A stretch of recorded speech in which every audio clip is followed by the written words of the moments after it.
more inclined to think in that selfless mindset. Mm-hmm. Yeah. So Caregivers.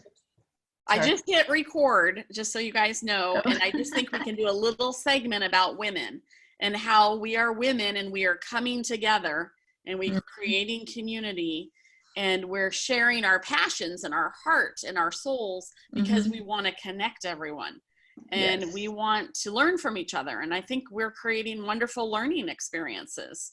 So I think it's a great opportunity. If you guys want to share anything else that you've learned from being in business, being a business owner as a woman, and what it's like right now. Well, I think that's where you're going to get me excited, because I really love to help people.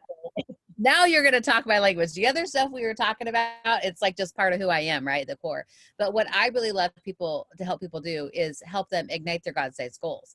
Because a lot of times what we do is we see moms or we see people who are serving other people and taking care of their families. And what they do is they either lose themselves or they put their goals and dreams on the back burner, or those gifts that God has put inside them to help serve other people. And they think, well, I don't have a time for this. And so what I love to do is I love to help people learn how to work from rest and serve from their overflow, and then how to serve with passion and to ignite that goal.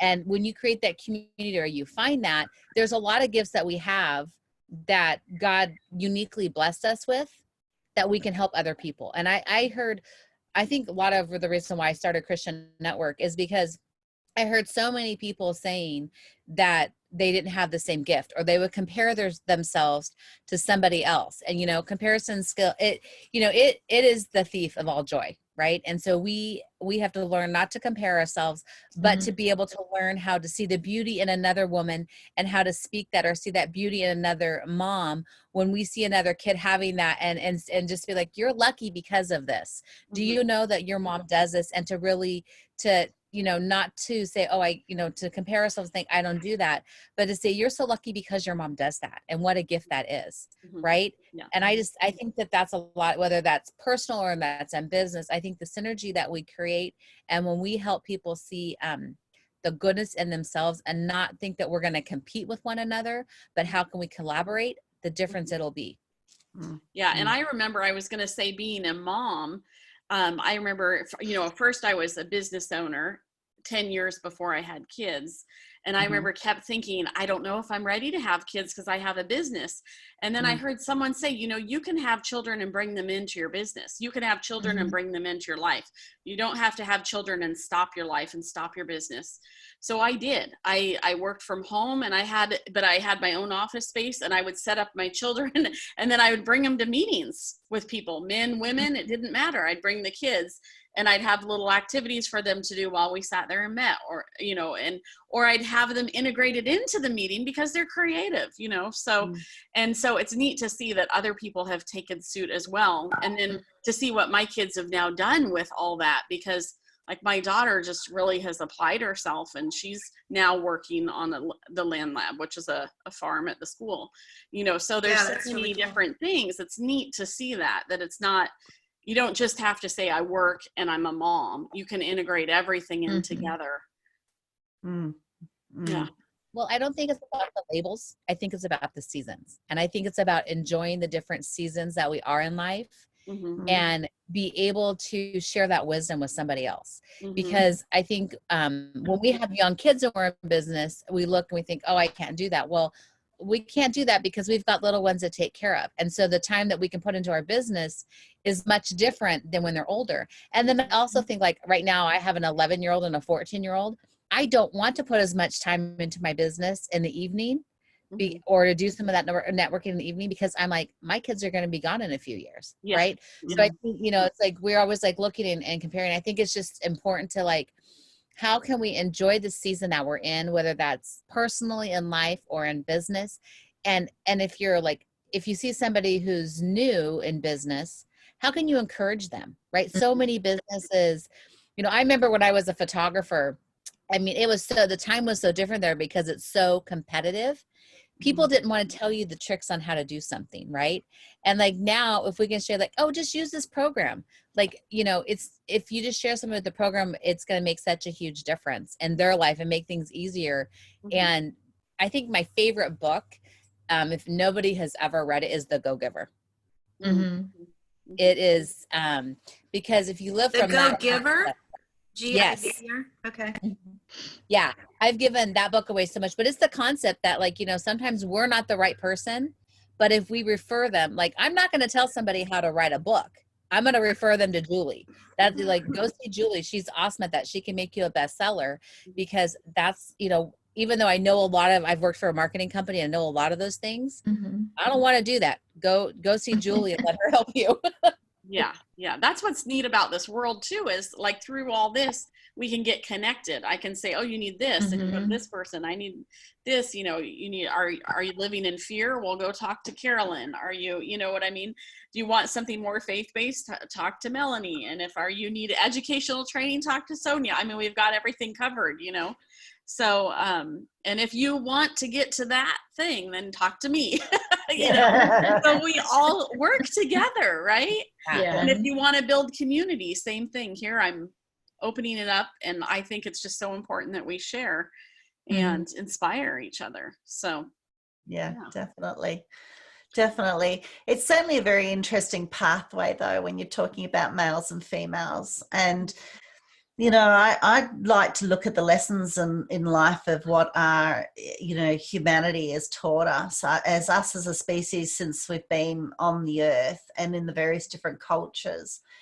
And, you know, there's lots of males as well as females that have shared equal roles mm-hmm. and who have shared power.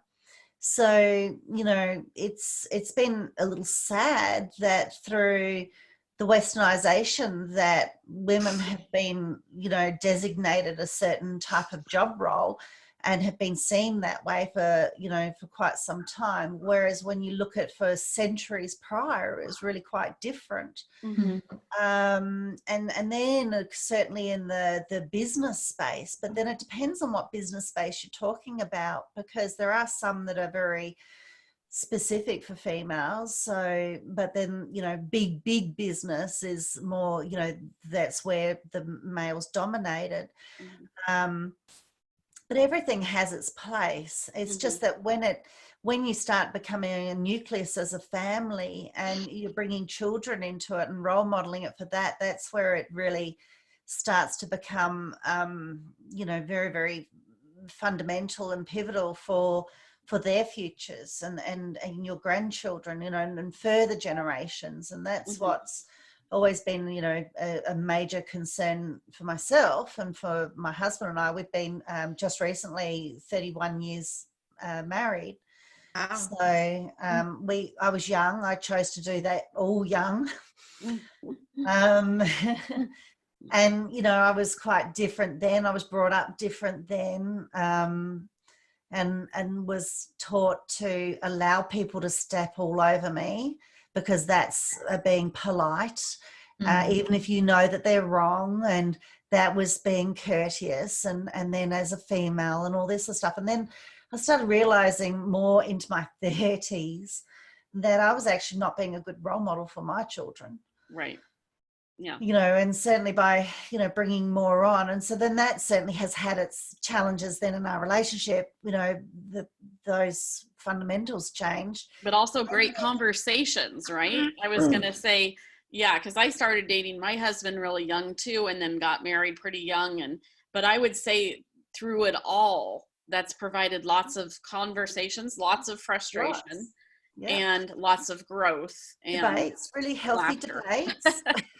But I would say, you know, also for like today's times, for what women are going through, and like literally right now in the pandemic, and have career shifts, and, you know, maybe they had part-time jobs so they could also do the kids or what was going on in their life. A lot of teachers shifting and out of work, but all the things that are coming out of it now, they, you know, they're doing homeschool online, they're teaching craft workshops, they're creating new, amazing entrepreneurial jobs where they can work from home and have their kids and their own self-sustaining income and just pivot into a new career. So there's still so much possibility. So much opportunity. Yeah, absolutely. Life will always, I look at it like life will teach you the lessons that you need, you know, and and God will, you know, make that come about. And I think we've had our challenges, and what's happened was that when my first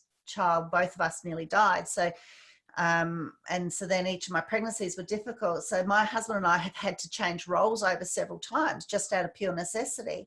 And then with the third child, he's on the spectrum. So again, just purely out of necessity, we've had to share roles, because then also, you know, I've also gone through depression. So I can't go and do food shopping. You know, and he's become excellent with it. He's ended up, you know, when all those things have improved, and I've gone back because he's got severe dyslexia. So I've had to hit the books to be the income earner, you know, so he does the food, does the cooking and does the other things. And people sort of go, you know, when life will teach you things for all sorts of different reasons. And so now with this whole pandemic sort of thing, and people going, but I'm going, there's a lot of people have gone through these various different lessons. It's a matter of, don't pigeonhole it all. Look at what, as if we're humans and if we're in relationships, we're there for each other. Yeah. And I think that this, on a global scale, I think the blessing in disguise is that it's forcing people to think differently. It's on a global scale. It's forcing you know, people to connect and to bring together, which, so therefore hope is strengthening, and the people being a whole lot more positive with how they're treating the planet and treating each other. So I know it's compassion. Yeah, a lot of it's coming together. I know I have to go in about 3 minutes, so I'm just gonna cut this short. I know Julie hasn't said much, right? And so I was just going to see if Julie wanted to say anything before we have to. Yeah, I agree with these other ladies. I think it's a lot of collaborating and just coming together. And I think women are really good at that. And I think that through this whole pandemic and us coming together on Zoom chats like this and sharing our knowledge and just being there and lifting each other up, I think that that's really kind of ingrained in us. And I think that, you know, when you look around, we're seeing a lot more of that. It's becoming a lot more visible. Yeah. Yep. Yep. We're better together. We are better together. That's right. Yes. Together we are stronger. I love the quote, to predict the future, you have to create it. Yep. Oh, that's good. And so we're predicting the future, we're creating it. And as women, we're coming together and chatting about good things and sharing it with the world. Yeah. Amen, sisters. Yeah. Examples to others, right? And keep pay it forward. Yeah. Awesome. So the next time that we come together, everyone grab your calendars and what works for you. Mondays tend to be good for me. I don't know what Mondays are good for you. It's like kind of a kickstart for the week. But I'm also open to other days. So you guys, Monday good for you guys? Monday at 3 Pacific is still good for me. It's still good for you? That's good for me. Is that It works for me. I'm just wondering if we're getting a lot of people online at that time, that maybe even going an hour earlier might help, but I'm good with 3. Yeah. So you're talking 3 p.m. Pacific? Yeah. Is your PM Pacific is 8 a.m. for me. Is 8 a.m. for you? That's okay. Okay. The other option would go like an hour later, would be 4, but then we'd have East time, 4, 5, 6. That'd be 6, like their dinner time. Yeah. You know, I don't know I think East Coast people are a little more flexible in the evenings. We're a little more flexible in the morning. So what's better for you, Sonia? Is 8 good for you? 8 o'clock's fine for me. Okay, let's say 3 o'clock next week then. Okay. Okay, sounds good. And let's see here. I have these other glasses on that make me everything look funny. But anyways, I'll write it down. 3 p.m. at next Monday. And then if you guys also want to come I think I'll just say 11:30 in case my son's class runs over. 11:30 on Mondays is and I could shift that to just beforehand. So I could shift it. Like if we did 3 p.m. for the recording, we could do like maybe 2:30 for a little class beforehand. You guys want to do that?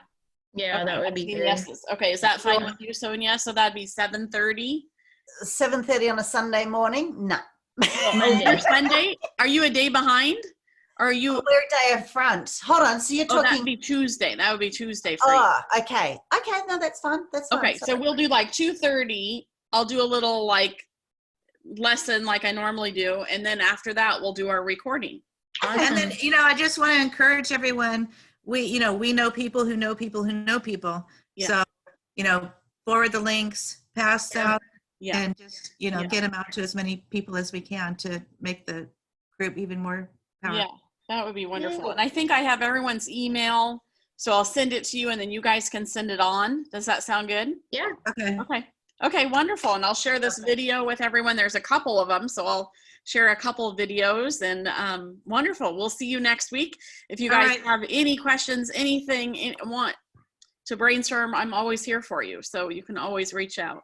All right. Thanks everyone for your Wonderful. time. Thanks, Kirsten. Okay, you guys have a good day. Okay, See you. bye. And Kirsten, are we still doing our call?